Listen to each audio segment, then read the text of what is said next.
ابو سفیان شام سے ایک قافلہ جس میں 50,000 سونے کے سکے اور ہر قسم کا مال موجود تھا لے کر مکہ جا رہا تھا، لیکن درمیان میں ایک بہت بڑا مسئلہ تھا۔ مکہ پہنچنے کے لیے اس کو مدینہ کے پاس سے گزرنا لازمی تھا، اور مدینہ میں مسلمان اس قافلے کو لوٹنے کے لیے تیار بیٹھے ہوئے تھے۔ تو ابو سفیان نے سوچا کہ کیوں نہ ایک منٹ، مسلمان قافلہ لوٹ رہے تھے، مسلمان کیسے قافلہ لوٹ سکتے ہیں، اور وہ بھی رمضان کے مہینے میں؟ اصل میں بدر کی جنگ سے 1 سال پہلے جب مسلمان مکہ سے ہجرت کر کے مدینہ گئے تھے تو وہ اپنے ساتھ کچھ بھی لے کر نہیں گئے تھے سوائے ان کپڑوں کے جو انہوں نے پہنے ہوئے تھے۔ مکہ والوں نے ان کو غصہ دلانے کے لیے ان کی ساری چیزیں، زمینیں، گھر سب بیچ دیے تھے، اور یہ وہ قافلہ تھا جس میں بہت سارا سامان وہ تھا جو مکہ کے مسلمانوں سے لوٹا گیا تھا۔ تو مسلمان لوٹ نہیں رہے تھے بلکہ اپنے سے لوٹے ہوئے سامان کا بدلہ لے رہے تھے۔ تو ابو سفیان اس قافلے کا ہیڈ اس ٹینشن میں تھا کہ اگر وہ اس راستے سے گیا تو مسلمان تو اس کو چھوڑیں گے نہیں، تو اس نے اپنا راستہ بدلا اور مکہ ایک خط بھجوایا کہ مکہ والے فل سپیڈ اس قافلے کی مدد کے لیے پہنچے۔ تو وہ بندہ جیسے ہی مکہ پہنچا اس نے کعبہ کے پاس جا کر اپنے اونٹ کے کان اور ناک کاٹ دیے اور اپنے کپڑے پھاڑ کر زور زور سے مدد کے لیے چیخنے لگا۔ یہ اس زمانے میں ان کا ایمرجنسی دکھانے کا ایک رواج تھا۔ مسلمان فوج آلریڈی قافلے کو روکنے کے لیے نکل چکی تھی۔ ابو جہل نے اس قاصد سے پوچھا کتنے آدمی تھے؟ اس قاصد نے کہا آلموسٹ کوئی 313 لوگ ہوں گے۔ ابو جہل نے کہا ہم 1000 لوگ لے کے جائیں گے۔ پھر اس نے پوچھا کتنے گھوڑے ہیں؟ تو اس بندے نے کہا آلموسٹ کوئی 2 گھوڑے ہوں گے۔ ابو جہل نے کہا ہم 100 گھوڑے لے کے جائیں گے۔ پھر اس نے پوچھا مسلمانوں کی فوج میں اونٹ کتنے ہیں؟ اس نے کہا کوئی 70 کیملز ہوں گے۔ We'll bring 170. ابو سفیان کا قافلہ مین روڈ کو چھوڑ کر کسی اور راستے سے نکلا اور مسلمانوں کی فوج سے بچ کر بھاگ گیا۔ تو اب لڑائی کرنے کی کوئی ضرورت نہیں تھی کیونکہ قافلہ تو بچ گیا۔ The caravan is safe. So there is no need to fight. Not fight. لیکن ابو جہل نے کہا کہ اب اگر قافلہ بچ بھی جائے ہم ان مسلمانوں کو نہیں چھوڑیں گے، کیونکہ ان کے ایک ایک بندے کو مارنے کے لیے ہمارے پاس 3 لوگ موجود ہیں۔ We finish them tomorrow. We fight. محمد صلی اللہ علیہ وسلم نے اپنی فوج کو بدر کے پہلے کنویں کے پاس جا کر پڑاؤ ڈالنے کا حکم دیا۔ تو ایک صحابی نے آ کر پوچھا یا رسول اللہ، یہ جگہ آپ نے اللہ کے کہنے پہ چوز کی ہے یا مشورے سے؟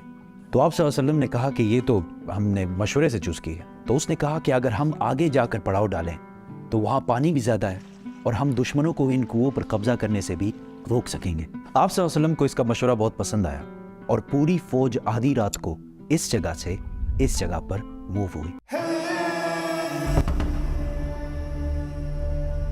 دوسرے دن ابو جہل کی فوج جب سامنے آئی تو وہ مسلمانوں سے 3 گنا بڑی تھی۔ عتبہ a very rich Meccan businessman اپنے بھائی اور بیٹے کے ساتھ سامنے آیا اور مسلمانوں کو چیلنج کیا کہ کوئی ہے جو ہم سے آ کر لڑائی کر سکے۔ مدینہ کے 3 انصار ان سے لڑنے کے لیے سامنے آئے۔ تو عتبہ نے کہا یہ کون ہے؟ ہمیں اپنے بھائیوں کے سر کاٹنے ہیں جنہوں نے اپنے باپ داداؤں کے ریلیجن سے بغاوت کی ہے۔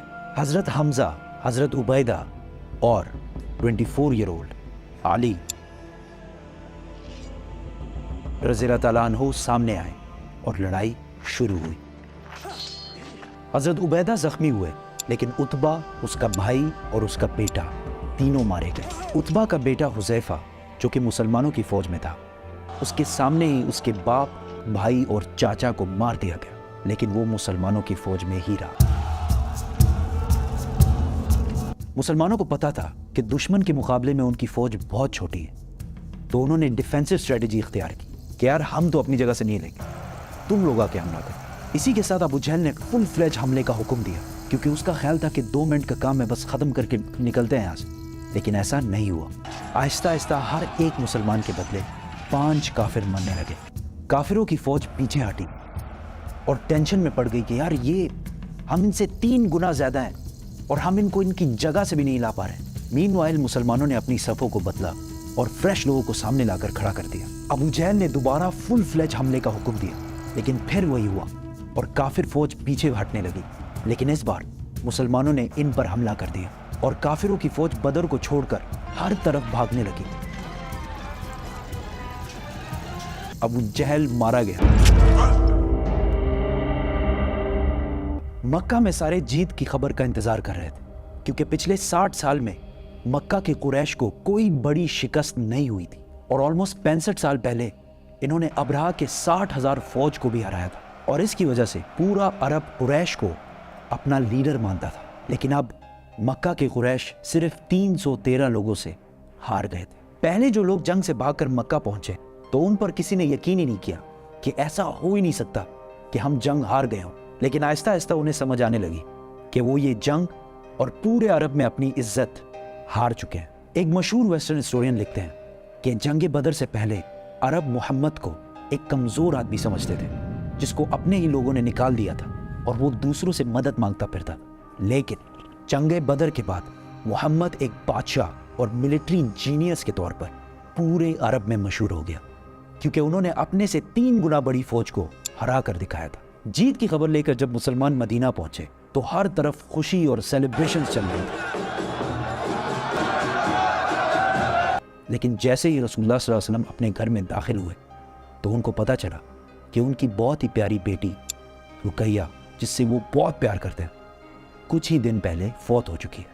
اس بات سے رسول اللہ صلی اللہ علیہ وسلم کو بہت دکھ ہوا لیکن مسلمانوں کی خوشی اور سیلیبریشنز جاری رکھنے کے لیے انہوں نے اپنے غم کا ذکر کسی سے بھی نہیں کیا. اور یہ سیلیبریشن زیادہ دیر چل بھی نہیں سکتی تھی کیونکہ اس بار ابو سفیان نے پورے عرب سے 3000 کی فوج جمع کر کے مسلمانوں سے بدلہ لینے کی تیاری شروع کر دی تھی. They are gathering.